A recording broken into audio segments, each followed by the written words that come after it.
अस्सलाम वालेकुम। अगर आपको लग रहा है कि ब्रश करने के बावजूद भी आपके दांत के ऊपर काले, पीले या फिर ब्राउन कलर की कोई लेयर जमती जा रही है हार्ड किस्म की, तो ये लाज़मन आप एक गलती कर रहे होंगे और आहिस्ता-आहिस्ता जिसकी वजह से आपके दांत मज़ीद ख़राब होने की तरफ बढ़ते जाएँगे। मैं एक डेंटिस्ट हूँ और मैं आपको 5 होम रेमेडीज़ बताऊँगा जिसकी वजह से आप घर पर ही कुछ ऐसी चीज़ें करके अपनी जो टार्टर आपका बिल्डअप हो रहा है उसको रोक सकते हैं।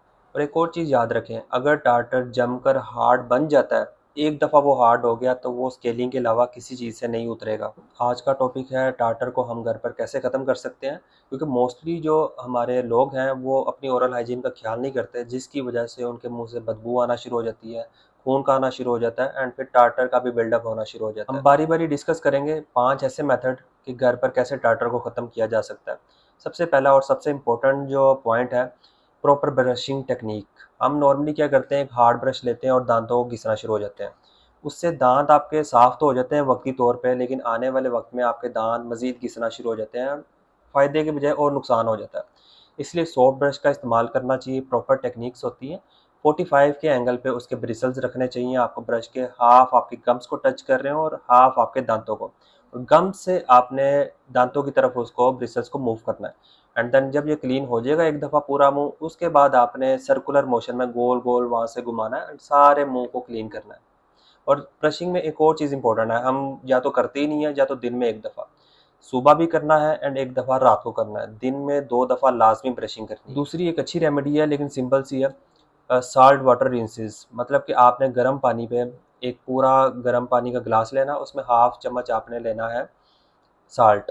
उसको मिक्स करके आपने गरारे करने हैं उसके साथ। उससे होता ये है कि मुंह के जो बैक्टीरिया होते हैं ना, वो आहिस्ता आहिस्ता थोड़ा सा ख़त्म कर देता है जो साल्ट वाटर होता है, जिसकी वजह से जो हार्ड डिपॉजिट होता है टार्टर, वो तो रिमूव नहीं हो सकता। हाँ, जो प्लाक सॉफ्ट लेयर जो बन रही होती है, जब बैक्टीरिया वहाँ से ख़त्म करता है सॉल्ट वाटर, तो वो भी आहिस्ता आहिस्ता ख़त्म होना शुरू हो जाती है। तीसरी होम रेमेडी जो कि बड़ी वायरल है, बेकिंग सोडा के साथ। बेकिंग सोडा रिसर्च के मुताबिक एक नेचुरल अब्रेसिव होता है, माइल्ड सा अब्रेसिव। लेकिन अगर इसको बहुत ज़्यादा यूज़ करेंगे ना, तो आपके इनेमल को उल्टा ये डैमेज करना शुरू कर देगा, रगड़ के और ख़राब कर देगा। इसलिए इसको यूज़ करने का सही तरीका ये होता है कि इसको 1 हफ़्ते में 1 या 2 दफ़ा ही यूज़ किया जाए, या इससे अवॉइड ही किया जाए तो बेहतर होता है। चौथे नंबर पे जो होम रेमेडी है वो है ऑयल पुलिंग, और ख़ास तौर पर कोकोनट ऑयल के साथ, क्योंकि रिसर्च ये हमें बताती है कि जो कोकोनट ऑयल होता है नेचुरली तौर पे आपके मुंह के बैक्टीरिया को कम करता है। अगर आप रोज़ाना इसको थोड़ी देर करते हैं तो आपके मुंह के बैक्टीरिया कम होंगे एंड आपका जो प्लाक बिल्डअप है वो थोड़ा सा कम होने के चांसेस हो जाएंगे। लेकिन ऑयल पुलिंग भी ऐसी टेक्निक है जो कि कोई रिप्लेसमेंट नहीं है कोई डेंटल प्रोसीजर की, कि स्केलिंग एंड पॉलिशिंग की ज़रूरत थी तो हमने ऑयल पुलिंग कर ली।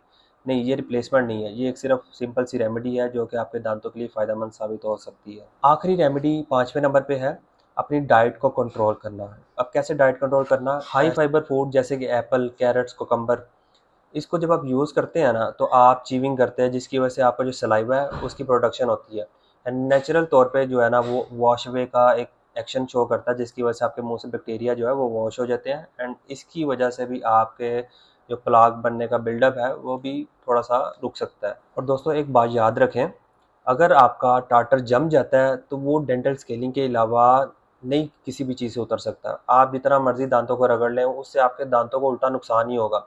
हाँ, जो बिल्कुल शुरू वाला मरहला होता है, जैसे कोई सॉफ्ट सी लेयर है, आपकी प्लाक बिल्डअप हो रहा है, इस तरह की कोई चीज़ हो तो इन चीज़ों से थोड़ी-सी रोकी जा सकती है एंड इम्प्रूव की जा सकती है। अगर टार्टर सख्त हो गया है तो बेहतर होता है कि अपने डेंटिस्ट से राब्ता करें एंड उससे स्केलिंग एंड पॉलिशिंग करवा के उसको ख़त्म करवाएँ। और अगर आप चाहते हो कि कैसे आप 7 दिन में अपनी गम्स की कंडीशन जो है, आपके मुँह से अगर खून आता है और अगर गंदी बदबू आती है, 7 दिन में आप कैसे इसे ख़त्म कर सकते हो?